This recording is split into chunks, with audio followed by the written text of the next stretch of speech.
Usap-usapan ngayon ng netizens ang umano'y pag-amin ni Kim Chiu tungkol sa relasyon nila ni Paolo Avellino matapos kumalat ang isang clip mula sa It's Showtime kung saan narinig umano ang linyang "tayo na lang". Dahil dito, lalong uminit ang kilig ng mga tagahanga ng tambalang Kimpaw at nagtanong kung opisyal na nga ba ang dalawa. Sa nasabing episode, nagbibiruan at nagkakantsawa ng host habang tinutukso sina Kim at Paolo. Isa sa mga hirit na mabilis nag-viral online ay ang tila pabirong linya na ikinonekta ng fans bilang kumpirmasyon ng kanilang relasyon. Gayunpaman, marami ding nakapansin na bahagi lamang ito ng biruan. Matatanda ang matagal nang napapabalita ang pagiging malapit ng dalawa matapos ang kanilang mga pinagsamahang proyekto. Madalas din silang magpalitan ng banter at sweet na asaran sa harap ng kamera, dahilan upang lalo pang kiligin ang kanilang supporters.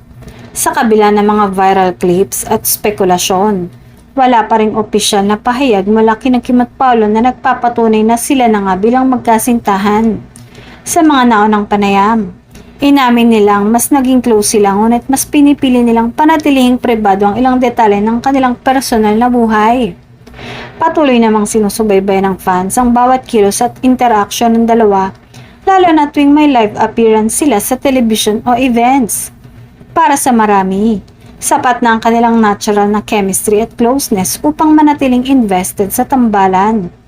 Sa ngayon, nananatiling palaisipan kung may mas malalim na kahulugan ang mga biruan sa It's Showtime o bahagi lamang ito ng kanilang on-screen rapport. Habang wala pang kumpirmasyon, patuloy ang kilig at paghihintay ng fans sa anumang opisyal na anunsyo mula sa dalawa.